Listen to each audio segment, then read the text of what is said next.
Halo, selamat datang. Hari ini kita akan bedah tuntas modul Survei Kepuasan Masyarakat atau SKM di aplikasi Kantor KIT.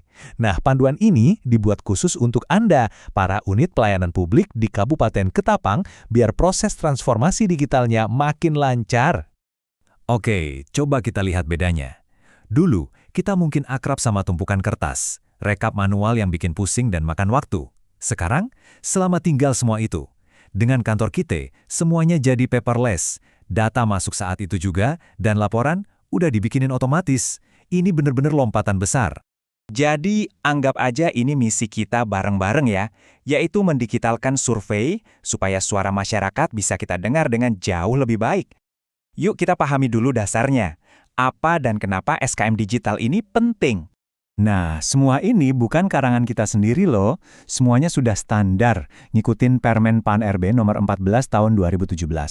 Ada 9 unsur wajib yang harus diukur, mulai dari persyaratan layanan itu U1 sampai ke penanganan pengaduan di U9. Jadi kuesioner digital kita ini dibangun di atas 9 pilar yang kokoh ini. Oke, cukup teorinya. Sekarang waktunya kita praktek. Kita akan siapkan aplikasinya bareng-bareng.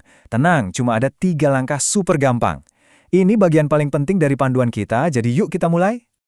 Langkah pertama, yang paling dasar tentunya, adalah login. Gampang aja, buka browser, ketik alamatnya, kantorkita.ketapangkapgo.id, terus klik tombol login. Oh iya, yang paling penting, pastikan Anda masuk pakai akun admin atau operator SKM yang sudah ditunjuk ya. Selanjutnya, kita kasih sedikit sentuhan personal biar kelihatan resmi. Caranya, masuk ke menu SKM, terus ke pengaturan. Di sana ada tab banner SKM. Nah, di sini Anda tinggal unggah foto gedung kantor Anda.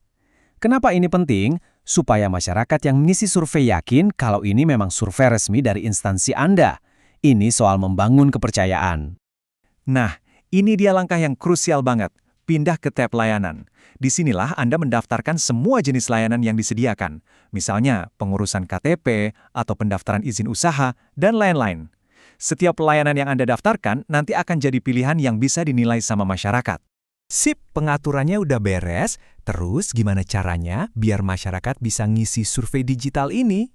Gampang, jawabannya ada di QR Code. Yuk, kita buat sekarang. Dan bagian terbaiknya adalah ini semua serba otomatis. Begitu layanan Anda daftarkan, tinggal pindah ke tab Generate QR Code dan kodenya langsung muncul. Ajaib kan? Tugas Anda tinggal cetak, lalu pajang di tempat-tempat yang gampang dilihat, kayak di meja layanan atau di ruang tunggu. Oke, sekarang masuk ke bagian yang paling ditunggu-tunggu. Lihat hasilnya. Setelah masyarakat mulai scan QR Code dan mengisi survei, kita bisa langsung pantau data yang masuk. Bahkan bisa langsung download laporan pertama kita. Seru kan? Inilah kekuatan utamanya. Data masuk secara real-time. Nggak perlu nunggu akhir bulan atau akhir triwulan. Setiap satu survei selesai diisi, datanya langsung muncul di dashboard. Kita bisa merasakan denyut kepuasan masyarakat detik itu juga. Aplikasi ini pinter banget loh. Nggak cuma ngumpulin data, tapi juga langsung ngitungin hasilnya. Anda akan langsung lihat skor indeks kepuasan masyarakat atau IKM. Misalnya, muncul skor 85.30. Itu artinya apa? Artinya, mutu layanan Anda dapat nilai B atau baik. Jelas dan langsung terukur. Nah, di bagian dashboard ini, kita bisa lihat rapornya secara detail, per unsur. Dari contoh di sini, kelihatan kan, nilai untuk prosedur U2 dan waktu pelayanan U3 agak rendah. Nah, ini petunjuk yang jelas banget buat kita. Jadi kita tahu persis area mana yang perlu segera diperbaiki. Kalau mau bikin laporan resminya, tinggal masuk ke menu laporan, terus pilih periode triwulannya. Eits, ada satu tips penting nih. Untuk unduhan yang pertama, bagian rencana tindak lanjut itu dikosongin dulu aja, lewatin dulu. Kenapa? Biar kita bisa unduh data mentahnya dulu untuk kita analisis lebih dalam. Mengunduh laporan itu baru setengah perjalanan. Bagian yang paling penting dari semua ini adalah mengubah angka-angka dan data tadi menjadi sebuah rencana aksi yang nyata. Rencana untuk perbaikan. Begitu laporannya terbuka, pertanyaan pertama yang harus Anda tanyakan ke diri sendiri adalah unsur mana yang nilainya paling jelek, mana yang rapornya merah. Nah, dari situlah kita mulai. Laporan yang Anda unduh itu formatnya Word, jadi bisa kita poles sedikit. Kita perlu sesuaikan diagramnya, lalu kita tulis analisis kita soal nilai terendah dan tertinggi. Jangan lupa, masukkan juga kritik dan saran langsung dari responden. Dan yang terpenting, coba jelaskan kira-kira apa sih penyebab nilai itu bisa rendah. Setelah analisis manualnya selesai, kita balik lagi ke aplikasi.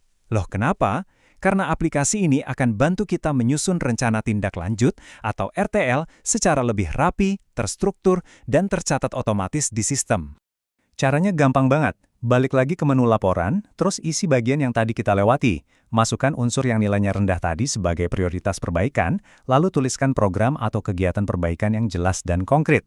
Kalau sudah, tinggal klik simpan. Beres! Pada akhirnya, ini adalah poin terpenting yang harus kita pegang. Ingat ya, SKM ini bukan cuma sekedar formalitas atau kewajiban administratif. Ini adalah alat yang sangat nyata untuk mendengar suara masyarakat dan menjadikan suara itu sebagai pondasi kita untuk jadi lebih baik lagi. Jadi data sudah ada di tangan Anda, analisis sudah dibuat, rencana juga sudah tersusun. Pertanyaan besarnya sekarang bukan lagi apa masalahnya, tapi perbaikan konkret apa yang akan Anda mulai hari ini. Selamat bekerja, dan mari terus tingkatkan kualitas pelayanan publik kita.